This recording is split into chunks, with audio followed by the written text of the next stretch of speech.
Fala pessoal, tudo bom? Vamos conversar hoje sobre hérnia de disco. Seu paciente chegou com hérnia de disco e agora, o que fazer? Sou a Maria Fernanda Jacó, mestre em fisioterapia, e eu ajudo você a se tornar referência no atendimento de dor utilizando Pilates. E aí, vamos conversar sobre um tema muito importante e muito frequente nos nossos consultórios, estúdios de Pilates, que é, o paciente chega pra gente e fala assim: tô com hérnia de disco, acabei de ficar sabendo, e eu não posso fazer alguns exercícios. Será mesmo que ele não pode fazer alguns exercícios? Vamos conversar sobre isso. Primeira questão que eu acho importante da gente levantar toda hérnia de disco dói? E eu já vou responder de cara para vocês que não é toda hérnia de disco que dói, tá? Então, uma boa avaliação, ela se faz muito necessária para a gente entender, será que a hérnia de disco que o paciente apresenta num exame de imagem realmente está provocando alguma queixa de dor?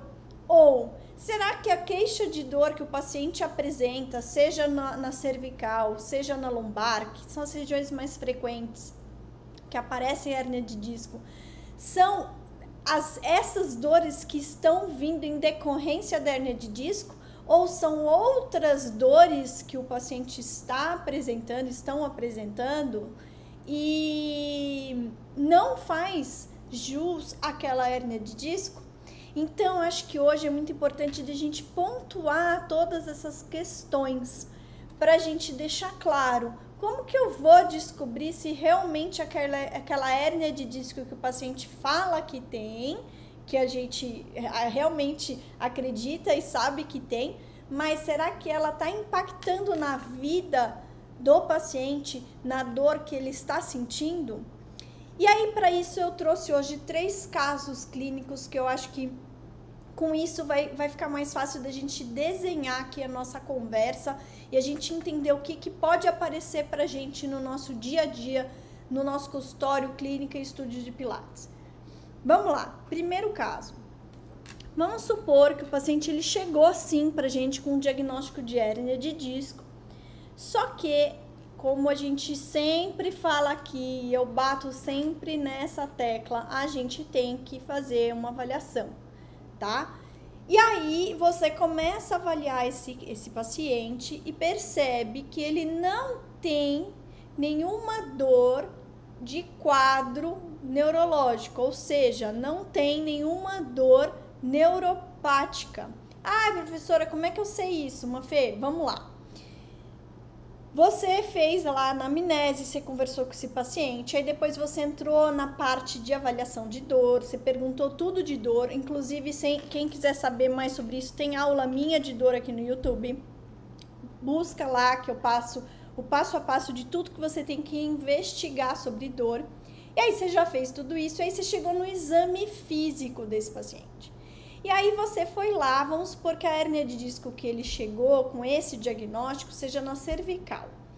Aí você chegou e falou, vou fazer agora os exames físicos da cervical para eu identificar e ver exatamente o que o paciente tem. Aí você foi e fez o teste do Sperling, sabe qual que é esse? Vocês lembram? É aquele que a gente coloca o paciente sentado e faz uma pressão sobre a cabeça do paciente, uma pressão axial, de cima para baixo, e se o paciente refere dor seguindo o trajeto do nervo, esse teste é positivo, Sperling test, tá? Se esse Sperling test deu negativo nesse paciente, tô dando um exemplo, aí você foi lá e foi fazer o teste de sensibilidade. Vamos supor que o trajeto de dor que o paciente refere aqui, ó, dermátomo de C5, C6. Aí você foi lá e fez teste de sensibilidade. Ah, professora, como é que eu faço o teste de sensibilidade? Vamos relembrar aqui. Você pegou aquelas varetinhas de milefólio e tocou nessa região, comparando um lado com o outro. E também percebe que não tem alteração de sensibilidade.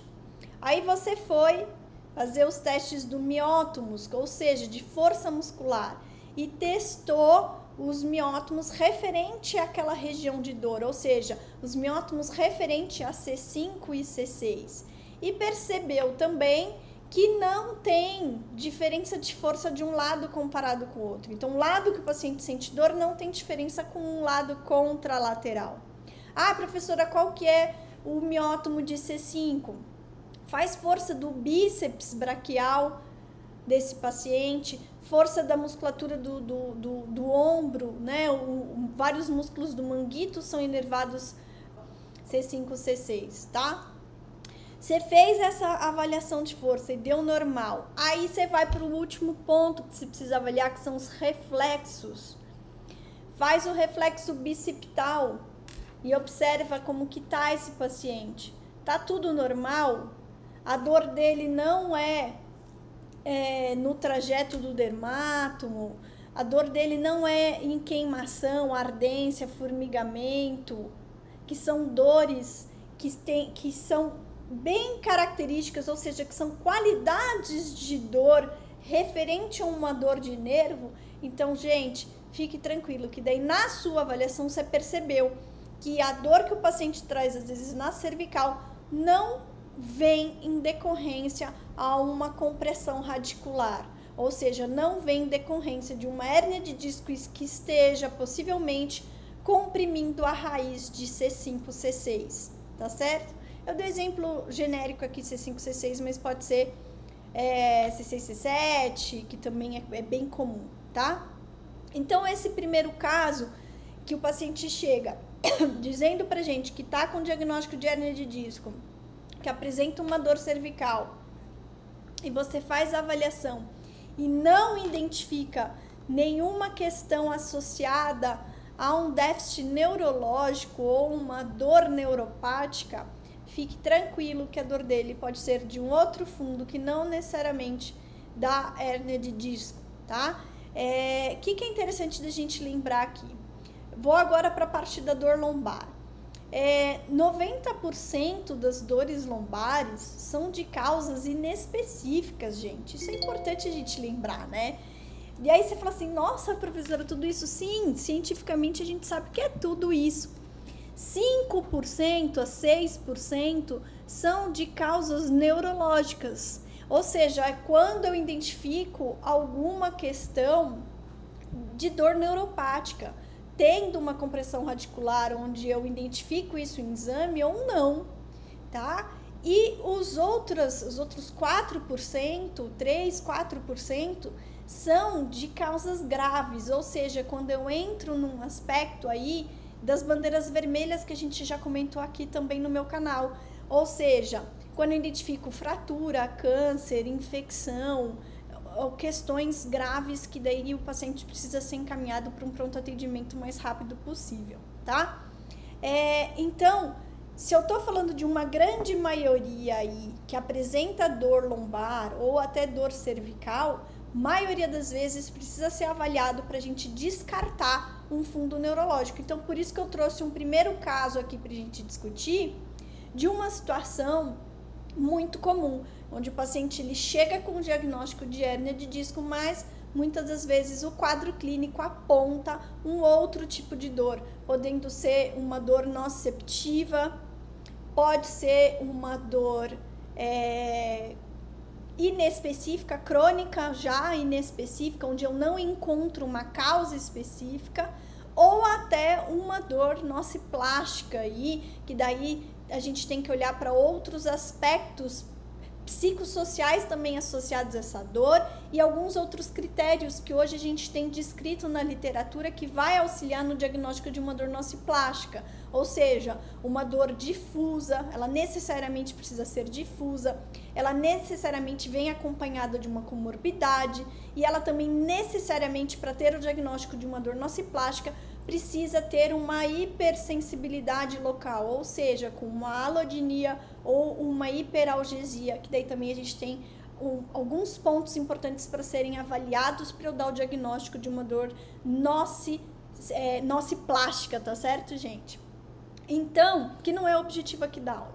Então, é importante isso. Nesse primeiro caso, eu quis trazer um caso onde toda a nossa avaliação, o quadro neurológico dá negativo, ou seja, a dor que esse paciente apresenta não vem em decorrência a hérnia de disco, a uma compressão radicular exatamente que esteja provocando essa dor. Vamos para um próximo caso? Para a gente ilustrar isso, vamos supor agora que a dor que o paciente apresenta pra gente é nessa região aqui, ó, gente, vou mostrar aqui pra vocês. Bem aqui, comum, né? A gente tem muitos pacientes que apresentam essas dores aqui, assim, nessa região do que a gente fala, ai, tá com dor no trapézio superior, tá tudo travado aqui no meu trapézio superior. O que você tem que fazer? Pode ser que essa dor tenha um fundo neurológico, ou seja, de uma compressão periférica de uma raiz. E qual é a inervação dessa região? Ela vem, gente, lá de C6 e C7. Então, você vai ter que juntar vários fatores na avaliação para auxiliar no seu diagnóstico. Primeiro fator, na sua conversa com o seu paciente, você tem que perguntar para ele sobre essa dor. Como é essa dor? Se essa dor queima, arde, formiga ou adormece, são características, são qualidades de uma dor neuropática. Então, você já vai ter que falar, opa, plim, vou ter que prestar atenção aí para ver, será que meu paciente está com alguma compressão radicular? Será que meu paciente está apresentando algum tipo de dor neuropática aqui nessa região? Ou é alguma questão de causa nociceptiva, ou seja, músculo-esquelética aí, que aí eu vou ter que investigar de outra forma. Então, é importante que você tenha essa atenção. Só que, só ele dizer para você que queima e arde, não é um fator único que você vai ditar que ele já esteja com uma dor neuropática. Não, você vai ter que avaliar, você vai ter que fazer testes nesse paciente, tá? Então, como é que você vai fazer? Aí ele falou que tem isso. Aí você pergunta, essa dor irradia? Eu vou complicar esse caso aqui pra gente. Vamos falar que não irradia, ela fica só aqui, tá? Porque uma dor que irradia, que corre e desenha muito bem naquele dermátomo, isso já ajuda a gente no diagnóstico, concorda? Mas vamos supor que não, que esse paciente, ele apresenta essa dor só nesse lugar. Aí, você vai para a parte do exame físico. Chegou na parte do exame físico, você vai começar a fazer esses testes que eu acabei de falar. Então, a gente tem testes especiais para serem realizados. E aí, quando a gente entra na parte do exame neurológico, gente, lembra que eu sempre preciso avaliar sensibilidade, força muscular, reflexo e muitas vezes os testes neurodinâmicos. Muitas vezes não, eu sempre faço. Em toda a minha avaliação eu sempre faço, tá? Vamos começar pela parte de sensibilidade. Eu vou lá, eu vou procurar a fotinho aqui dos nossos dermátomos, que eu posso depois deixar aqui para vocês, e vou achar o dermátomo de C6 e C7. E aí eu olho lá e eu vou comparar o lado da dor com o lado contralateral. E vou fazer o teste de sensibilidade também usando as varetinhas aí, os de milefólio, os monofilamentos, né? Para avaliar a sensibilidade do meu paciente. Avalio, comparo um lado com o outro. Poxa, vamos dizer aqui que apareceu uma hipoestesia, ou seja, um dos milefólios de determinada cor, vamos supor o azul, o paciente não sente. Agora eu não vou lembrar de cor a cor, eu vou deixar aqui para vocês também. Porque cada cor é uma grossura que a gente tem lá nos monofilamentos que vão avaliar essa sensibilidade, ou seja, esse toque discriminativo que precisa ser avaliado no nosso paciente. Vamos supor que, então, o paciente ele não sente tão bem uma dessas de um lado, do lado da dor, comparado com o lado contralateral. Opa, peraí, então eu tô aqui de frente a uma situação de hipoestesia. Opa, então agora eu tenho dois fatores. A qualidade da dor, onde o paciente fala que queima e formiga. 2, hipoestesia na região daquele dermato. Aí eu vou para testes especiais, vamos supor. Aí eu faço o Sperling test, dá positivo. Eu faço aquela compressão axial e o paciente fala, ai, senti minha dor. Você fala, opa, peraí, mais um fator que tá aqui juntando num agrupamento de sinais que eu estou identificando na minha avaliação. É aí que faz a diferença na nossa avaliação, quando a gente começa a agrupar esses sinais que vão aparecendo na nossa avaliação, tá? Então, Sperling, teste positivo. Eu faço daí o teste da distração. Distração é eu puxar a cervical do meu paciente delicadamente numa tração. E isso muitas vezes alivia sintoma. Opa, ai, aliviou a minha dor. Mais um sinal aí positivo, tá certo? Vamos agora para o teste de força muscular. Aí eu faço o teste de força muscular do tríceps braquial e dá negativo. Negativo eu digo, não apresenta alteração de força muscular um lado comparado com o outro. Que bom, que bom. Isso pra gente é muito bom, eu vou explicar por que depois, um pouquinho mais pra frente. No terceiro caso eu explico isso pra vocês. Guarda essa informação. Mas, se a força tá igual de um lado para outro, esse item de força muscular, onde eu avalio o miótomo daquela região de C6 e C7, então este não vai entrar nesse agrupamento de sinais que eu estou buscando na minha avaliação.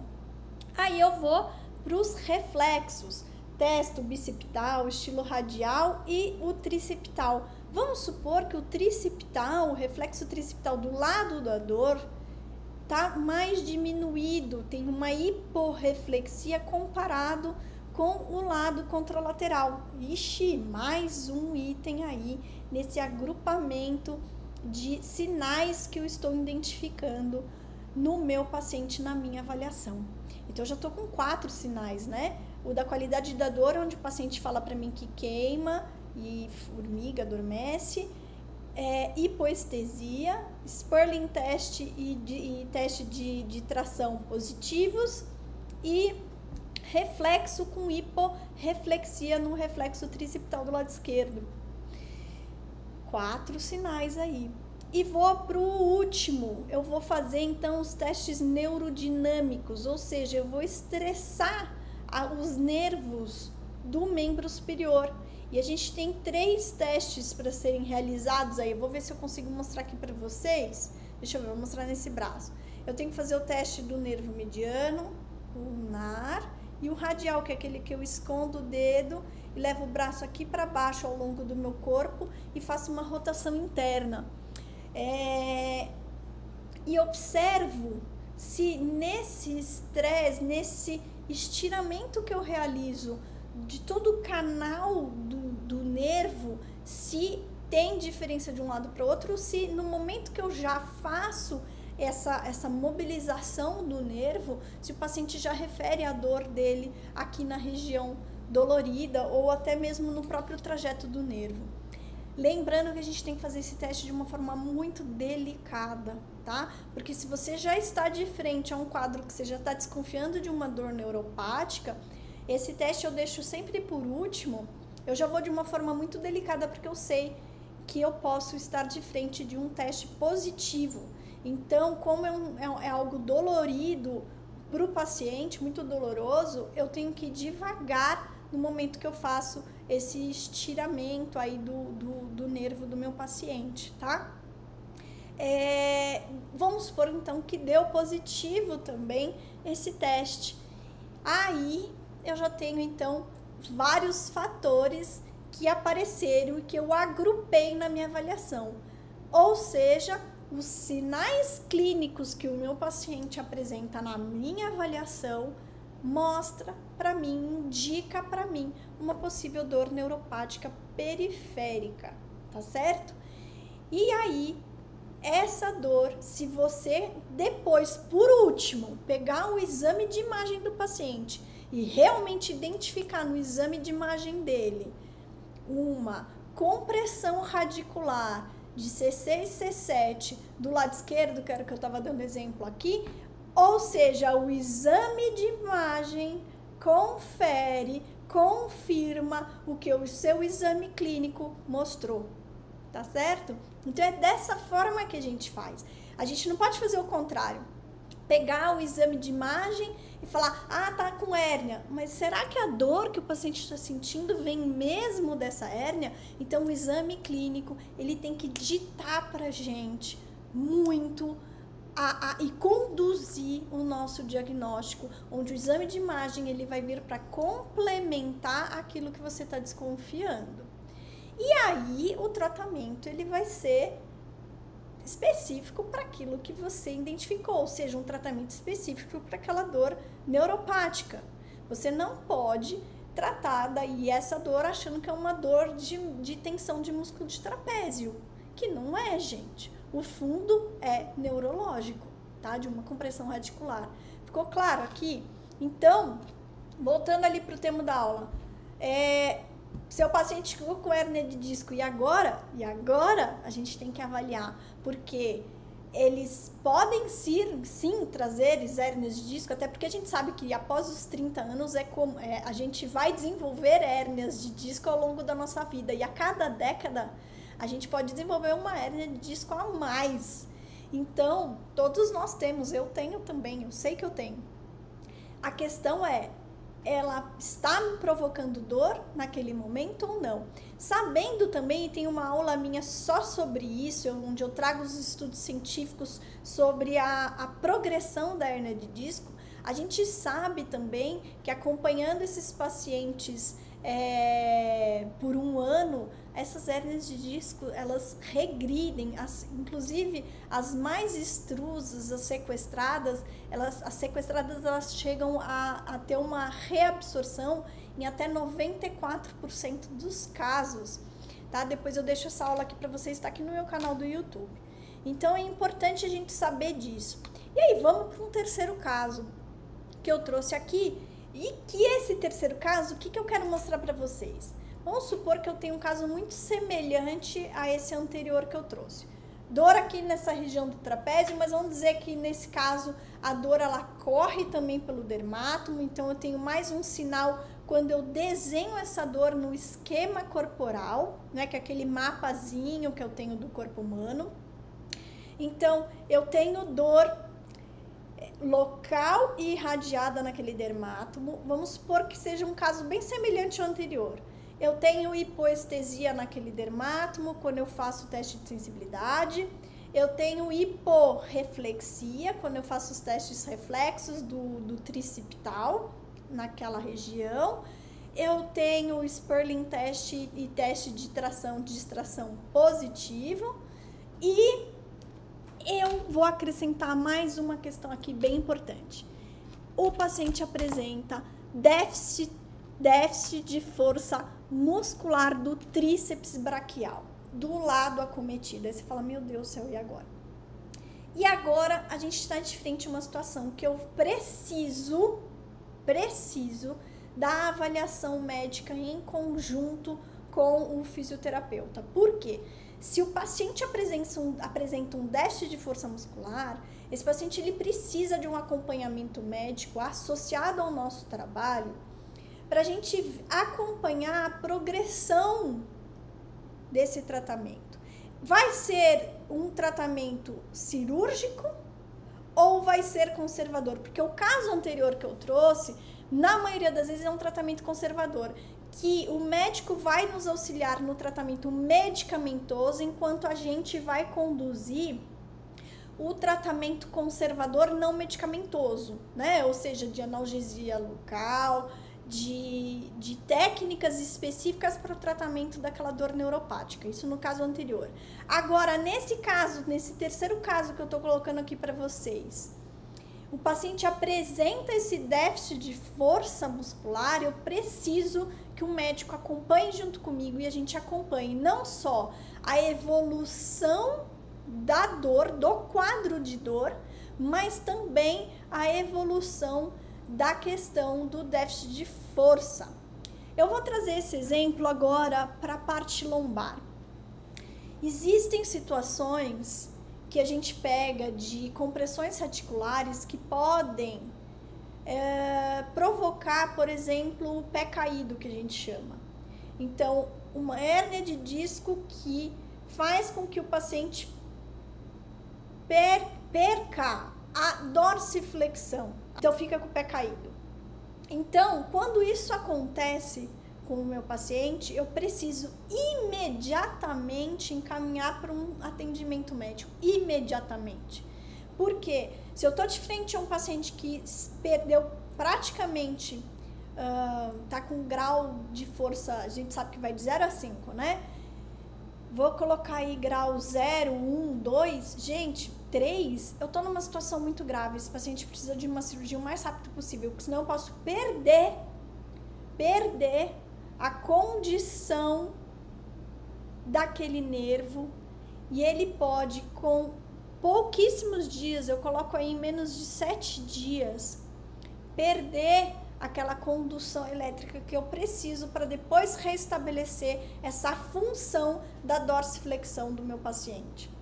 Então, se você identifica um paciente que apresenta um pé caído, encaminhe ele imediatamente para um pronto atendimento. É um tipo de perda de força muscular que ele precisa de atendimento. Então, é muito sério quando a gente coloca essas questões de hérnia de disco, de dores na coluna, porque, lógico, então eu vou voltar a um dado importante que eu já trouxe aqui na aula, mas isso é importante da gente recomentar aqui. 90% dos casos são dores lombares inespecíficas, ou onde entra na categoria aí também de nociceptiva, dores crônicas inespecíficas ou nociplásticas. Mas eu tenho 6% de causa de dores neuropáticas e 3, 4% de casos de dores onde eu vou ter uma situação aí mais grave, infeccioso, câncer, até neurológico quando é cirúrgico, que é o caso aí que eu tô comentando de um drop foot, que seria esse pé caído, ou até que eu não comentei hoje aqui, mas isso a gente chega às vezes a atender, que, por exemplo, síndrome de caldequina, que é uma situação onde tem uma compressão radicular de caldequina e que eu preciso de uma intervenção médica cirúrgica. Em alguns desses casos, a maioria desses casos vão para cirurgia, que aí o paciente vai apresentar inclusive perda urinária, por exemplo, tá? Então são situações mais raras, ou digo, em porcentagem aparece menos, mas eu preciso ter essa atenção também na minha avaliação. Por isso que a avaliação ela é muito importante para ditar o nosso tratamento, para a gente poder trazer para o paciente o melhor para ele conseguir, com isso, entender o que ele tem e a gente também explicar para ele o que ele tem, e ele receber o tratamento mais adequado para aquilo que ele apresenta. Por isso que a avaliação ela é muito importante, tá? Como na maioria dos casos, 90% dos casos, muitas das dores que os pacientes apresentam, tanto em cervical quanto em lombar, na maioria das vezes não vem da hérnia de disco que ele apresenta. O que a gente tem que fazer? A gente tem que, no primeiro momento, tranquilizar esse paciente.